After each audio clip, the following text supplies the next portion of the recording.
Come on, they have one female servicing a large group of males. That implies a species that lays eggs. Oh my god, you're crazy! They are so obviously mammals! Please, she'd be an estrus 24/7 if she didn't lay eggs. Smurfs don't lay eggs! I won't tell you this again.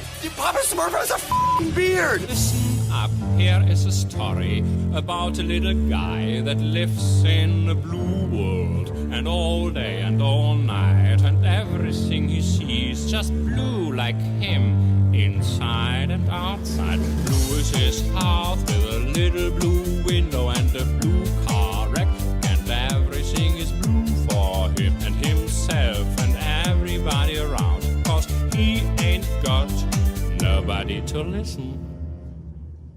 I'm blue. Hey everybody, and welcome back to What the Hell Happened to Them. Julia Roberts carries this forth. I am your host, Patrick Scale, and joining me on the line is the bucket of soap. Yep. Joe Vekeman. Bucket of soap. That's right. Soap is good. It's clean. I'm clean. I'm a clean boy. And of course, on the audio boards is Lev Van Rensselaer, reminding me to remind you that you can email the cast at whathappenedtothemcast@gmail.com. And our sponsor this week is Sky, my old college roommate, the Sky, reminding you that it's always giving you a lovely hug. All right, Joe, what movie are we doing this week? Smurfs, The Lost Village. Yes, a movie that asks the real tough questions like, is this movie worse than The Ant Bully? All that and more on today's episode. Joe, what happens in Smurfs, The Lost Village? Jesus Christ, what a description. In this fully animated, we'll talk about that very soon. All new take on the Smurfs, continue with what I said.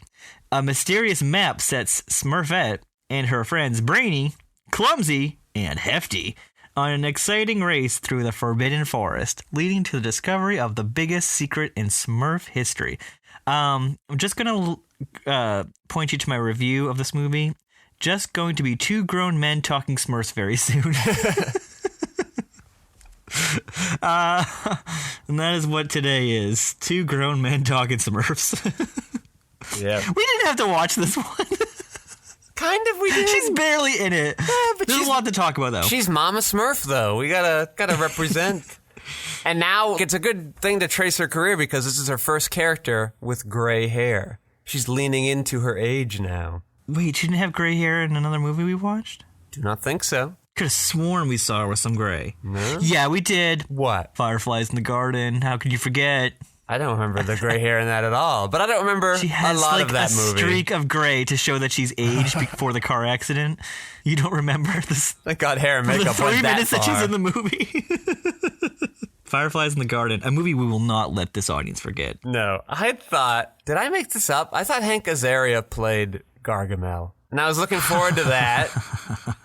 And then we got Rainn Wilson. Yes, we got Rainn Wilson. I'm going to tell you something, because this is not the first Smurfs feature. Oh, so this is like a sequel. We have 2011 Smurfs, The Smurfs. That is where they did not make it cleaner, and they added the article, The Smurf. From 2011, that stars Hank Azaria as Gargamel. I knew it. It had Katy Perry as Smurfette. Oh, a different pop singer. Yeah, this movie also has live action elements with Neil Patrick Harris. What? So wait, okay, so the Smurfs Lost Village is not a sequel?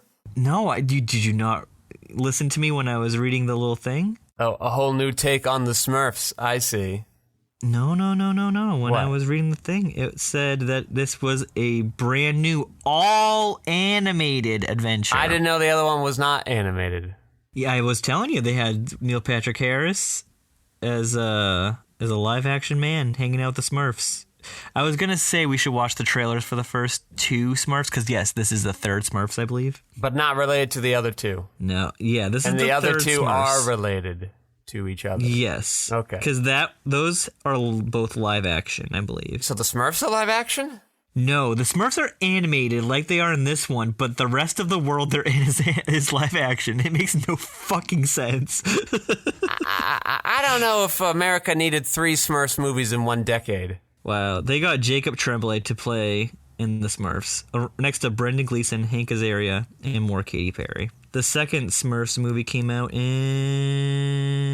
2013. That's before Jacob Tremblay was a thing. Everybody's got to get started somewhere. Well, because he was in Room. That was 2015.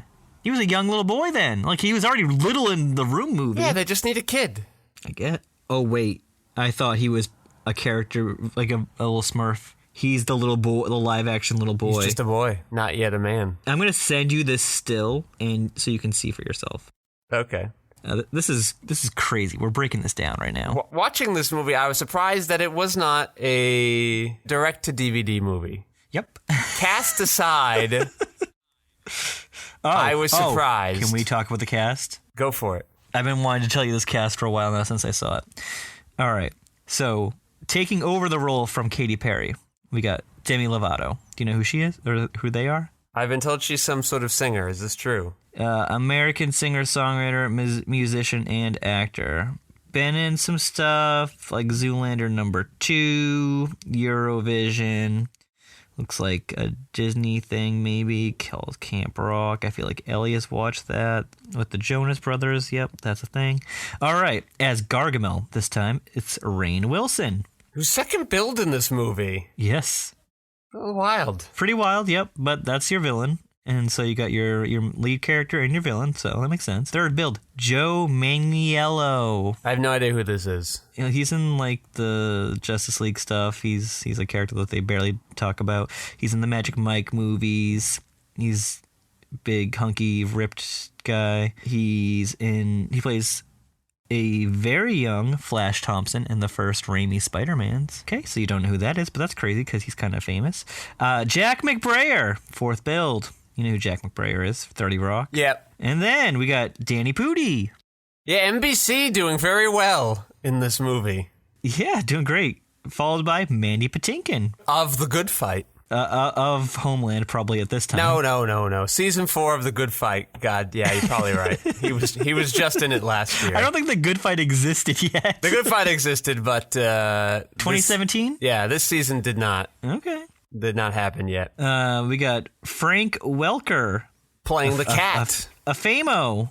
A real an animated voice guy. Scooby-Doo. We did Fred Jones. I mean, that's Scooby-Doo. Yeah, there you go. That's good. Like, he's just one of your main animated, like... Yeah, I've been around forever. Some voices. He has 337 film credits. It's easy when you do animated stuff. Mm-hmm. Well, he still has to go in the booth 337 times. Okay, but he's done it for like 40 years, 50 years. And that's just films, though. That's not even TV shows. Oh, jeez. Think of all the fucking Scooby-Doo spin-offs. You know, you got to fill your time somehow. Yep. We got Michelle Rodriguez as Smurf Storm. Yeah, a little rock crossover there. Yep. Ellie Kemper. Who might be one of the most annoying characters in a movie I have ever come across. Yep, that's true. I'm going to save Julia for a little bit because she's our main event. Ariel Winter, I believe she's on I have no idea Modern who that Family. Is. Oh, that woman. Okay. Isn't she on Modern Family? Yeah, I gotcha. Yeah, she's done some voice work. It looks like she's done Ice Age, Paranorman, Horton Hears a Who, Cloudy with a Chance of Meatballs. Yeah, she's been doing voices. And then we got Megan Trainor. I don't know who that is. I kind of don't know either. I think she sings. I think she's a singer. So are we getting in this movie... What's happening? Because I believe we definitely heard a Demi Lovato song. Many of these pop songs in this animated fantasy movie. And I'm like, get out of here. What are you doing? All right. And then we have, next build, Kelly Asbury. Have you heard of this guy? No. No? Whoa, he directed the movie. Oh, who does he play? Nosy Smurf. He's nosy for nosing himself into this movie. Jake Johnson, New Girl alum. Yeah, I remember that plays guy. Grouchy Smurf. Typecast. Gabriel Iglesias. The comedian? He's playing Jokey. Yeah, okay, there you go. We're still going on this, by the way. There's still a few names. Didn't feel like there were that many characters, but okay. Titus Burgess from the other Ellie Camper show as Vanity Smurf. Oh, for like 5 seconds. Yeah, Jeff Dunham, puppet extraordinaire. Yeah. Farmer Smurf. Was there a Farmer Smurf saying anything? I'm just gonna say yes. The movie also had a warning at the end that was like, Sony does not condone the depiction of tobacco used in this movie. And I'm like, when? I don't remember. When did somebody smoke?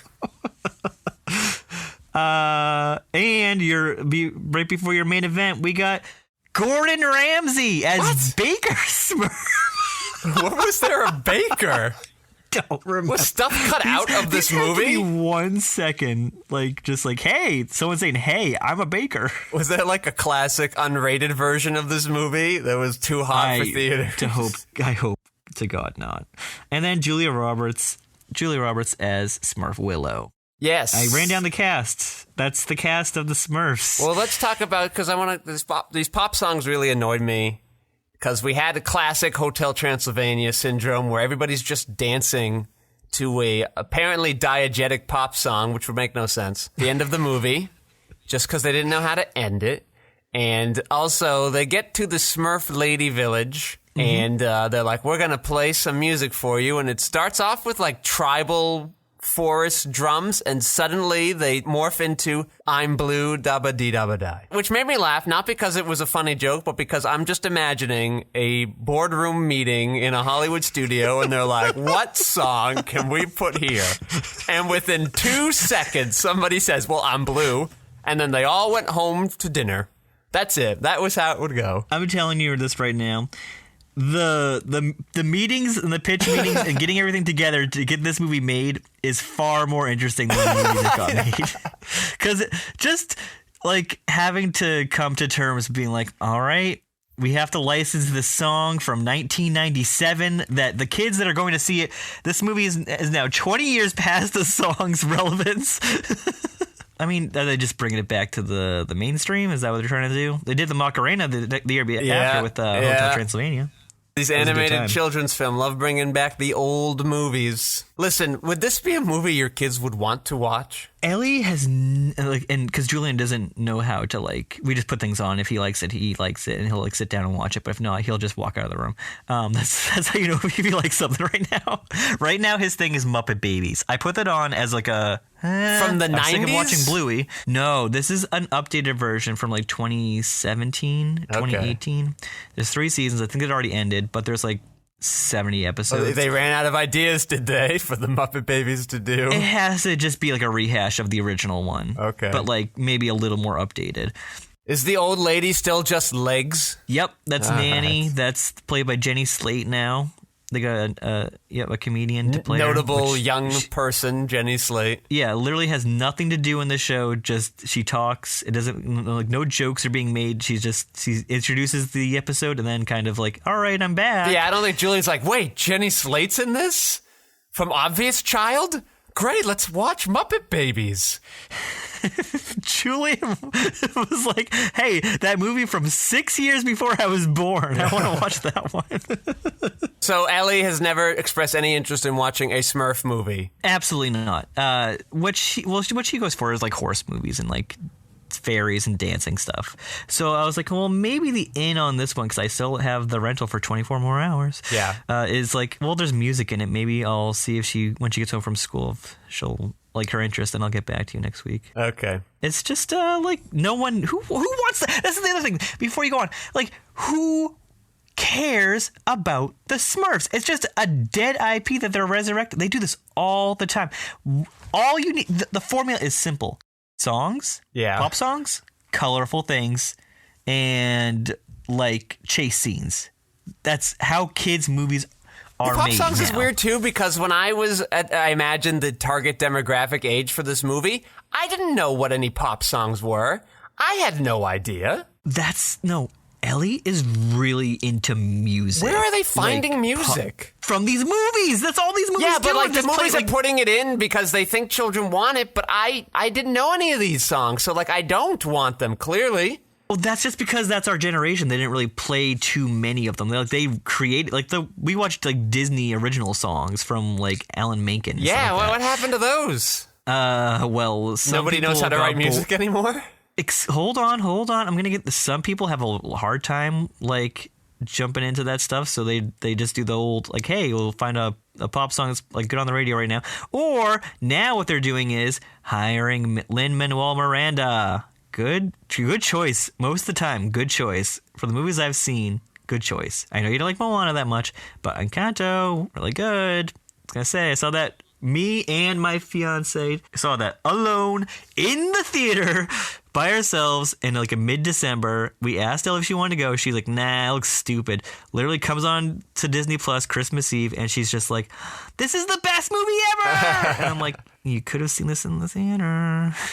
Kids don't care. Well, the other thing that I don't know what these pop songs are, they pretty much all sound the same. We had like 5 different pop songs in this movie. I don't think I could tell any of them apart. No. Not one. Not at all. No they variety all, have in like a little music. like claps and stuff. Yeah, the auto-tune stuff, like this electronic kind of beat behind it. Even the 20-year-old song, Blue, fit right in with all this stuff. They probably updated it a little bit. If I weren't familiar with that song, I would have just been like, yep, a song made this year like all these other songs. That'd be incredible if you didn't know that song, though, growing up in the 90s. Not, yes, sir, that was... that song was everywhere. It was indeed quite a standout the year it came out. It was actually a unique thing. With a horrible music video. Oh, yeah, terrible. It certainly can't look good now. Didn't look good then. Do you know who it is, though? No. I just remembered who it was. I believe it's Eiffle 65. With only this song. Yes. They tried Green, and it didn't go as well. Green. I'm green, doobaloo dooboo-dee. Doobaloo, hey, that's not bad. Yeah, look at that. I just made it in 5 seconds. Let me give you the budget. Okay. It seems like a small budget for an animated film these days, though. $40 million. $60 million. Yeah. Okay. $60 million. Because I feel like they're usually like 100 because they have to hire all the artists and then hire all the voice talents and then buy all the music. And then gotta buy the music. Marketing. Yep. Box office. My hope, $79 million. Well, you're off by quite a number.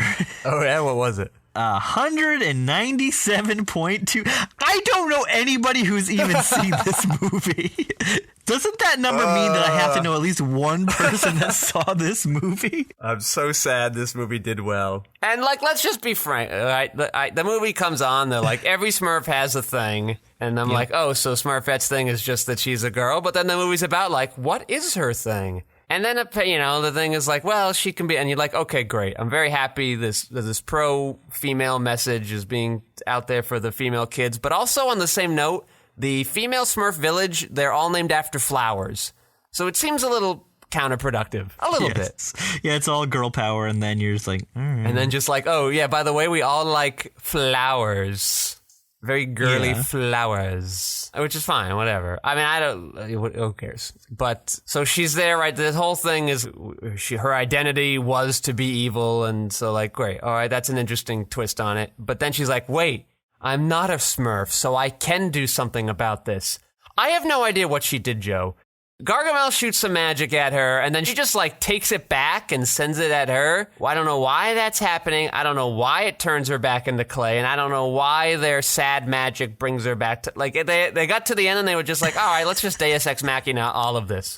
For 5 seconds, Smurfette comes in there and then, like, saves the day. There was no tension at all. Hollywood executives still think kids are into skateboarding. We've gone nowhere since 1994.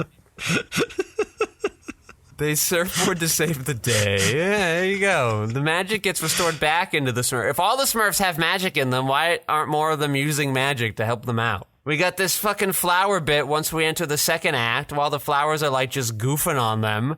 I don't know why we're doing that. It's not particularly fun. We got another stupid pop song come up. Ugh. Okay, I got some more information for you. Yeah. Box office wise. Okay, I gave you that big number, 197. Yeah. So... the movie grossed $45 million in the United States and Canada. Hey, okay. All right. Just very popular in China. $152 million in other territories. In North America, the film opened alongside Going in Style. Never heard of it. I believe the Zach Braff remake of... who directed that movie in the first place? Designing Women. What? No. No. Yeah. That movie is a remake. Of the same title movie? Yes. Still haven't heard of it. From 1979. It is a Martin Brest movie. You know, the guy who did Midnight Run. Oh, I like Midnight Run. Yeah, this was his first movie. As good as Midnight Run is, I think underappreciated are the first two movies in the series, Sunrise Run and Sunset Run. Oh, yes. Very nice. All right, what else came out that weekend? So, yeah, that opened up against the remake of Korean Style, a movie that stars Morgan Freeman, Alan Arkin, and Michael Caine, because they're old men who rob banks. I saw this movie because I had nothing better to do with my dumb life. So yeah, alongside Going in Style and The Case for Christ. Not heard of that one either. Which I believe that's just another those Christian things. I can gather. Mm-hmm. It was projected to open between 16 and 20 million in over 3,600 theaters. It ended up opening to 13.2 million, marking the lowest debut of the Smurfs franchise by a wide margin, and finishing third at the box office. So this movie opened up lower than the three old men to rob banks. Wow, that's insane. That is a terrible movie, by the way. It is so bad. Sounds like it just wasn't a good weekend for movies. When did this come out? In like the spring, the summer? You know what? It's so weird because it opened up 2 days from now, 5 years ago. Ah, April 7th, you say? Yep, crazy stuff. Yeah, it's a good time to put your crap movies. Yeah, dump it. Get it out. Oscars are done. Memorial Day's a kids bit away. Will see it. That's what they're thinking. Yeah, kids got nothing to do. They saw Kangaroo Jack. They'll see this. Wow, Kangaroo. That's a movie we reference too often on this podcast. You're probably right. The Jerry O'Connell, Anthony Anderson vehicle. I believe it also is. Hold on. There's someone sort of famous in that. Kangaroo Jack. Can you tell me the year Kangaroo Jack came I think, wasn't it Christopher Walken? Good Lord. I would not doubt it. If it's 2003. Oh my God, it's Christopher Walken. Can I tell you who's right below Christopher Walken, though? Yeah, who? Michael Shannon. Oh, man. What? Played Frankie Lombardo. Oh, yeah. Hey, it's me, Frankie. I'm making the pizza. You know who else is in Kangaroo Jack, to bring it back? Nope. Frank Welker. Hey. He's the voice of Kangaroo Jack. Kangaroo Jack, who raps for a couple minutes and then it's over. He raps for a dream sequence, which was the highlight of the trailer. And they don't touch on it ever again. Yeah, we wait like an hour for this kangaroo to talk, all expecting the kangaroo will talk. It's all BS. Way to screw with your kids. That's terrible. That's so mean. So here's a fucking annoying thing about this movie. The Smurfs were made all male. Yes. Then a woman Smurf comes. Nobody should be attracted to her because their species is not designed to reproduce they have no idea. Sexually. They shouldn't have a concept of gender. And there's no pheromones being produced by any of them. All good points. So I don't understand. Makes no sense. And I guess you could then be like, well, now there's a village of lady Smurfs. So I say, okay, so how have these societies been continuing onward if there's been no intersexual relationship? They didn't even know each other existed. Excellent points. Stupid. Yet they are so HORNY. They are thirsting for that Smurfette. This is disgusting. This is a children's movie. This is disgusting. Yeah. And they're all like, especially like the hunky one. What is his name? Hefty Smurf. Hefty. Who doesn't look any more muscular than any other Smurf. Yeah, of course not. They all look like the fucking genie. He's just got a tattoo. Yeah. That's it. They're all little blue noodly blobs. arms. I don't mind the animation though. Like the animation's heightened though. It's not trying to be like realistic, which I think is what they were going for the first two, like because they were like blending with the in the live real action world stuff. Yeah. Which is a fucking terrible choice because why would the Smurfs be in the real world? Well, that's what they say. These pop songs are annoying. You're clearly not in the real world, so why is this music in here? Yeah, but it's just music. I'm talking like you have fucking Neil Patrick Harris hanging out with a Smurf. But whatever. I gotta hear Demi Lovato sing about what Smurfette's actually feeling when Smurfette could just sing something. That is the basis of all animated dumb movies. That's just how they work. I'm saying you don't need to mix a property that's definitely just like mainly like only animated, and then you're like, well, what if they were with people? Yeah. You're like, they've never been with people. Who cares? They've never interacted with people. It's not like the Alvin and the Chipmunks thing that's always kind of had people, so it makes sense if you want to make that live action. Yeah. Like they had the guy who like has is he their owner? Yeah, no, he's like their father. That doesn't make any sense. How is he a father of... Because 3 chipmunks were left in a basket on his front step. Did you not watch this cartoon? You know the origin story. Yeah, of the I watched the chipmunks. cartoon. I saw an episode where they met Mr. T. I've seen it all, Joe. Holy shit. No, I will tell you the one Alvin and the Chipmunks thing that I've seen. It is a movie, I don't know the title, I'm looking it up right now, but they go into a hot air balloon and they have to like race 3 other like lady chipmunks. I'm looking it up now, Alvin and the Chipmunks movie. But I'm probably going to get a lot of hits on what I don't want. I don't want the squeakquel. You want the road chip? I don't want I don't want any of those fucking movies that they came out with recently. I want the Chipmunk Adventure. I found it. Currently, for a DVD of the Chipmunk Adventure, it is $96.27. There's one left. Should I get it now? No, just wait for the Blu-ray. Tell me to order it. Just wait for the UHD Blu-ray. Oh, yeah, definitely. There's only one other option, and it's out of stock, and it's a $14 VHS tape, which I definitely owned. Yeah. I wonder if I can rent this. I'll have to see what Ellie thinks of the Chipmunks. Oh, yep, this is definitely the one I want. Oh, by the way, trying to find a brave little toaster for the kids. Don't exist. The brave little toaster doesn't. The original brave little toaster. I don't want him going to Mars. But he did go to Mars. The rescue. Yeah, but those are already on Disney Plus. I want the original brave little toaster. Maybe we made that up, right? Maybe it's There's like that no way. thing It's a where like we all Berenstain- think there was a Berenstain. Shazam movie, but there wasn't. No, because there is a Shazam movie now. Yeah, but it stars the DC guy or whatever. You're thinking of Kazam, Yeah. and that has. Is that Shaq? I think it was Shaq. It was supposed to be Shaq, right? I don't know. I thought Shaq I'm was not Shazam. looking this up. This will go unlooked up. Yeah. So we will be right or wrong about this. And, of course, in a movie about a village that only has one female, does not pass the Bechdel test. Why would I even think that this would pass the Bechdel test? They have a song at the end About ladies. that Meghan Trainor sings. I'm a lady. Just a lady. In case we had missed the theme of the movie that they shoved in our Yes, face we get it. at the end, Yes. they're dancing to being a lady, which is fine. Nothing wrong being a lady. Listen, I don't have a problem with the song's existence. I'm just like, we just ended the movie with them talking to the camera, telling us the theme of the movie, and now your song is like piled on top of it. I just wish we didn't think children were stupid. Don't you wish we could have gotten Roger Ebert's actual review? I was thinking that the whole time. And then had to remind myself that he's dead still. You've been great. Oh, man. All right, what else are we going to add to this? Well, I want to take a break from this because we got to talk about Young Rock. What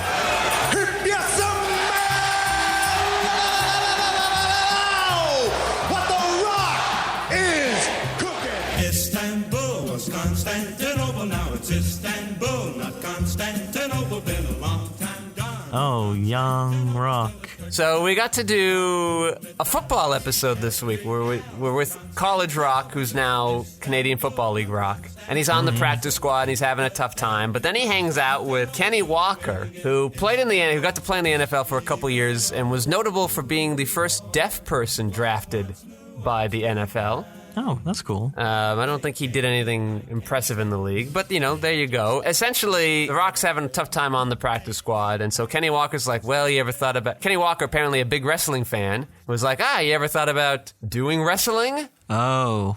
So that was seated in there. Doug Flutie back, kind of being a dick. There's also Jeff Garcia, who was the backup quarterback at the time, it seems.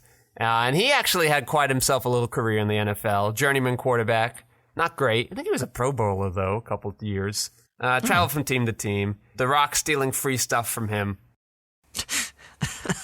The Rock ultimately gets cut by the squad, which kind of sucks, because I was hoping for more football this season, but I guess now. So then he has to go home to Miami, where he hangs out with his girlfriend that I guess becomes someone very successful. I don't remember her name. Hold on, did he injure his leg yet? No I leg think it was his injured. leg, right? Well, I thought, didn't that happen in college? He got some injury in college. Okay, so he's already played on the Florida football team? Yeah, the U. Okay, so then that already happened then. So that has happened. They hinted at that he was getting a call from the Canadian football team for some reason, so I don't know. And also they introduced the origin of $7, where his father picks him up, and The Rock's like, oh man, I only got $7 to my name. And then Randall Park's like, oh, that's the origin of your company, which you built into a global brand. Did he really say that? Yes. That's disgusting.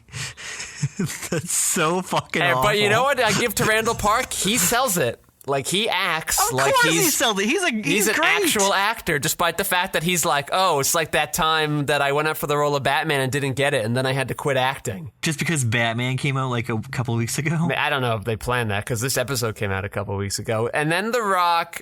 Like, I'm watching The Rock, and it just feels like last season I thought, like, maybe he's disinterested. But this season I think maybe he just actually can't act. Like, when he has to be, like, a regular person, he cannot do it. He can be heightened macho guy, but he can't just be, like, regular down-to-earth dude. I can tell you that right now because he has been computer programmed. They have put a microchip into his head so he says the right thing at all the right times. I know. And that he can't have anything in his algorithm that goes wrong or else it'll mess up his political campaign that he's clearly trying to put on NBC right now. Yes. So there's that. The Rock's grandmother really, really into the OJ trial. That's always on in the background. Was that 94 now? 95. 95. That means he is 1 year away from going to the WWF. Yeah, I imagine that's what they're going to set up. This season is basically going to be about him deciding to do wrestling, and then next year we'll get the beginnings of wrestling. Sounds like you'll tune out. And then Sean Astin comes back at the end. He does an interview with some company, some radio station, and his campaign manager's like, this isn't a real thing, right? This is just some loon. And The Rock's like, nope, I remember him. Because Sean Astin's like, I went to school with him in Hawaii, and I called him on all of his bullshit, and then he tried to kill me. And The Rock's like, yeah, I remember this guy. And then the episode ends. Okay, Sean Astin connecting to the Sandler verse, right? Does he? Yeah, he's in 50 First Dates and Click. Oh, that's right. We talked about this last week. Yep, so that's the Young Rock. I imagine, based on the fact that Sean Astin said he went to school with The Rock in Hawaii, that we'll get a Kid Rock episode next week, which are never my favorite. Okay, so, yeah. Smurfs. Sean Astin has had a weird career. Fucking hell. Just checking it out. I've seen Toy Soldiers. Have you seen Toy Soldiers? I remember Toy Soldiers, yep. Not Small Soldiers. Oh, then no, I have not seen Toy Soldiers. From 1991, starring a young Sean Astin. Will Wheaton. A young Will Wheaton. Yeah, definitely a young, yep. Jerry Orbach, you know him. No, I don't think so. Okay, I think he's on like one of those Law and Order shows. Yep. I don't want to talk about Smurfs anymore. Well, so I guess last thing I'll say on Smurfs is, you want to know how this host is old? Because this movie had selfies in it. Yeah. The movie really the selfie stick so really weird. Connecting with the children. Are children into selfies? Does your daughter want to do a selfie? Or? Yeah, she loves taking the phone, taking all the pictures. When my son was being born, she grabbed Tanya's phone and just took... No, sorry, she grabbed my phone. Your Polaroid camera. No. And she just... Like, I have, like... There's 100 pictures on my phone of her just sitting in her seat with my mom in the car. Eyes, lots of eye pictures, nose, in the mouth. She was still getting it. She was like 4 at that time. Good dexterity skills. All right, Joe, what are your last looks on the Smurfs? Last looks. I'm glad that we'll never get another Smurf movie. Hopefully they're gone. What do you got? So it is frustrating that every time we get an animated film in these, they're always the worst things. I'm a little upset. Why do we have to make so many crappy animated films for our children? Why is this their first exposure to cinema? Like, what is it? Are we just not putting effort into it? Or do we think that they're stupid? Or like, what? Everybody's laughing at their own jokes in this movie in case we didn't realize that they were jokes. Yeah. I'm going crazy. My son's first foray into animation and cinema. Hayao Miyazaki's My Neighbor Totoro. All right, there you go. Then he moved on to Ponyo. Yeah, I like that one. And Kiki's Delivery Service. That one's fine. Spirited Away. That's a good one. Yeah, he likes those. Oh, Wind movies. Rises. Yeah, I'm not showing him that one yet. That might be a little later. That's a little too old for him, huh? That's a little heavy. Kamikaze bomber, it's not his thing. Yeah, just like building airplanes. That one is my favorite Miyazaki film. Oh, wow. Yeah, most people We're don't supposed to agree be with getting me. a new one. I thought he was done. No, he's got one more in the chamber. Oh, yeah? 10 years later, he's like, I'll do it again. I got another one. Yeah, I think the If I'm a pandemic's filmmaker, definitely I'm just slowed never down, announcing but- I'm retiring because it never sticks. The only one who's ever kept his word is Bellatar, and he could still be waiting in he's the still wings. around? Yeah, he's still around. I had no idea. Yeah, he did Turin Horse. He's like, I'm done. I've said what I had to say. Oh. I perfected my apocalypse movies. I'm done. His apocalypse movie about an old man and his daughter farming in a barren Hungarian village with a horse that kicked Nietzsche into insanity. That's his apocalypse movie. Not World War Z, not 2012, World War Z. San Andreas. Oh. You don't play the box office game like I wish you did, but it's Yeah. okay. World War Z, that was one of the that was the second of the top 5 that weekend of June 21st, 2013. Let me tell you, I was trying to guess it from because I saw the studio and I'm like, all right. And I was like, okay, tagline. I'll go to the tagline first. Yeah. The tagline left me with nothing because this is the tagline to World War Z. I can't leave my family. What? That's the tagline to that movie? I can't leave my family? So useless. That's nothing. That doesn't tell you anything about that movie. Oh, but do you want to know what that fucking movie made? Wow. $300 million. So it had a budget of $190 million. Yeah, which they kept is having too problems. much money. They kept having to Yes. reshoot stuff. The final gross in America was 202. A little bit broken even, whatever. I mean, not really. Worldwide made $540 million.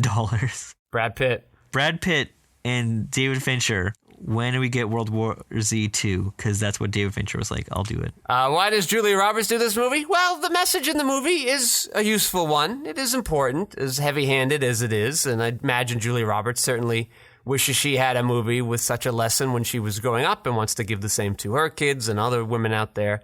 And also, she could record all of her lines for this movie in 90 minutes. Or on her cell phone. On her cell phone, at home, driving her kids to soccer practice.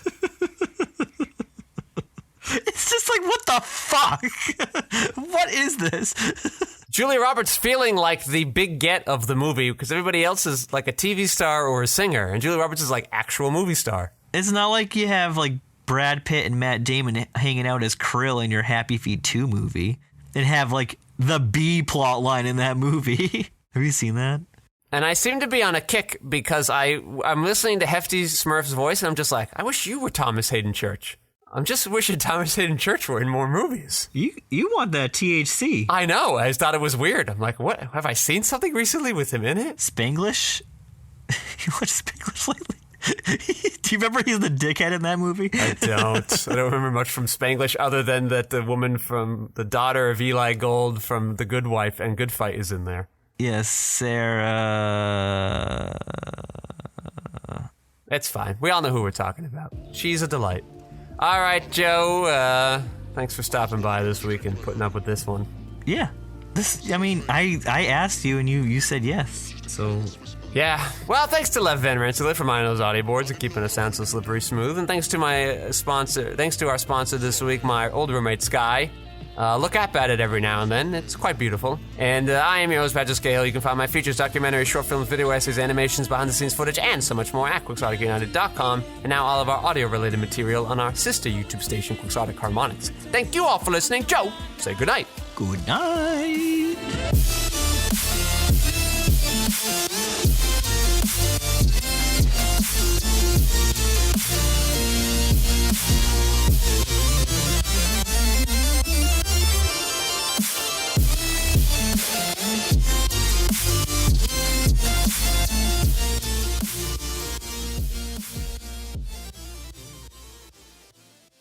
Just letting you know, trying to be more proactive with the things that I'm involved with.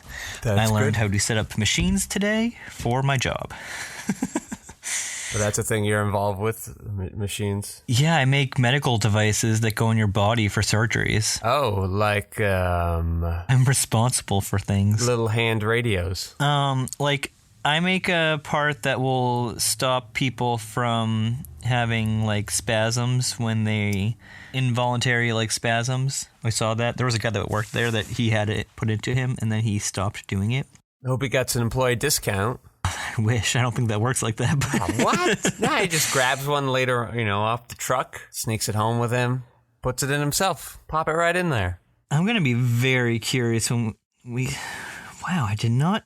Okay, let me know when you're ready to dive into this one, because there's so much to talk about. Well, so I think first, movie. surprise, surprise, Morbius has not done very well. Wait, it hasn't? No. I saw it with Tanya last Friday. Yeah. Well, we were adding to that box. So you understand why it wasn't doing very well? The theater was pretty empty when we went. Yeah. But we go to the matinee showing on a Friday morning, so what do you expect? Why? I haven't even seen the box office numbers for it. I'm sure it did fine. It did 84 million. Jesus, that's good. No, The highlights are Morbius logged the lowest box office in the Spider-Man universe. Okay, because it's going up against Venom, an established property that's very well, like, established, that already had a movie come up before it, and Spider-Man? I'm sorry, Spider-Man? A movie that did well 20 years ago that has more popular actors in it now that are, like, web-friendly. No pun intended. I guess a little pun, right? Funny? Huh? Nothing? I can't even crack a smile. I want to know how to make you laugh. I sometimes can really crack you, but it's a difficult thing, and I want to be able to pop you every episode now. So I'm looking out for that. Sony only spent $75 million on the film. Box Office Mojo sucks now. Well, I was hoping beyond hope that audiences would finally get it together and be like, nah, we don't want this. But they went anyway, so... It was really bad. It was really awful. Just nothing redeeming from it at all. Just a butt plug of proportions. I did not want to do that one. I wanted to look up Smurfs: The Lost Village on Wikipedia. Do you remember when this Memoria thing's coming back to the theaters? It says April, oh, yeah, right? no, I'll just send you the... It's playing around you, like, for the whole month. It's just like you to find a theater that's playing it. So yeah, you just log on to Memoria movie and then get tickets, find locations. So you're looking for the California one. The Roxy has got it playing right now. Then it'll be playing at the New Art Theater, the Shattuck. Any of these sound familiar to you? No, I'll find them. The Riviera. So it plays one California theater a week. So like one theater will get it for a week, and then you gotta like go around to the next theater. At the end of April, though, it'll get two theaters. You'll get the Tower Theater in Los Feliz American Cinematheque, which I think you've been to, right? Yeah, I think that was the Bellatar one. Yeah, that sounds right. Then California's got it every week. You're fine. I get 1 week, and that is the 22nd of April. It'll be playing at the Coolidge Corner Theater. I don't know if I'll be able to make it to that, though. The old Coolidge. Surprised Kendall didn't get it. Yeah, that would be a lot easier for parking. The Coolidge Corner's got that parking lot in the back of it, though. Yeah, I'm gonna see if that'll be fine. It should be fine. Wouldn't it be great if just Bellingham got it for 1 week? That's not happening. I know it's not happening. Wouldn't I be the happiest boy in the world? Yes, I would. It looks like you won't be able to see it after April, though. I guess it's going to be disappearing. No, never mind. June. You'll have a little wait, though, if you don't see it in April. I'll see it in April. Oh, you got Pageant Theater. Have you heard of that one? No, COVID has delayed my exploration of the city. Here, I'm just going to send it to you right now. And I got to watch the championship game for the Federazione Italiana di American Football. In the theater? No, at home. Oh. The Italian Football League, of course. Yeah? Yes. Quite the interesting match between the Parma Panthers and the Milano Seamen. The Panthers were dominating most of it, and then in the last half of the fourth quarter, the Seamen found it. Had to go to overtime. Woo! What a game. I didn't know you liked soccer. No, it's American football. The American football. Oh. Not football. No. American football. Urgh. Yeah, I knew you liked football, but it doesn't sound like it's league play that you like. Well, me and Mr. Geremini, frequent guest Mr. Geremini, man on the street Mr. Geremini. Now the football season's over and we're still waiting for other leagues to begin, such as fan-controlled football. The XFL will begin next year. The USFL begins in a couple weeks.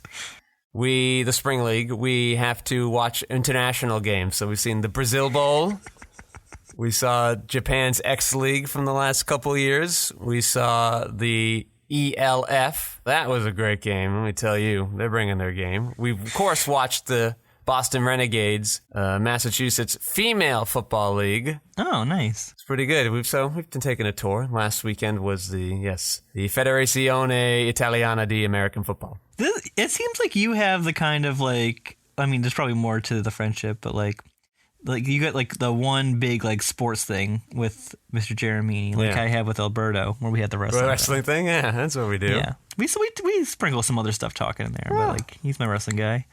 He seems like Mr. Jeremy seems like your football guy. My football guy. All right, let's go and do this. Football year round. We try. We try our best. Wrestling, it comes like every couple of days. You get a new thing. And then in a couple of weeks, the USFL starts. We're going to be rooting for the Pittsburgh Maulers. And then, of course, we have fan-controlled football, the Beasts. We root for them. What is fan-controlled football? That streams on Twitch. And right before every play, the audience votes on what play the football team will do. That sounds awful. How can you do that to people? It sounds like that's too much control. Yeah, pretty wild. Sponsored by Wendy's aggressively. And then there's the Spring League as well. And what is Wendy's like thing? The square hamburger patties. I know, no, but like what's their like phrase? Because like McDonald's is like loving it, and Burger King is like have it your way. What's Wendy's? Do they have a thing? Come for the sexy redheads. All right. Yeah. What the fuck? And then in June, the ELF begins, and we will be rooting for the Hamburg Sea Devils. Sea Devils? Yeah, who lost in the championship game last year in heartbreaking fashion. Oof. Oh, okay. It was a rough one. I'm sorry. That's okay. All right, let's do this movie here. You wanna jump into I want to just do it. Just do it. Nike, just do it.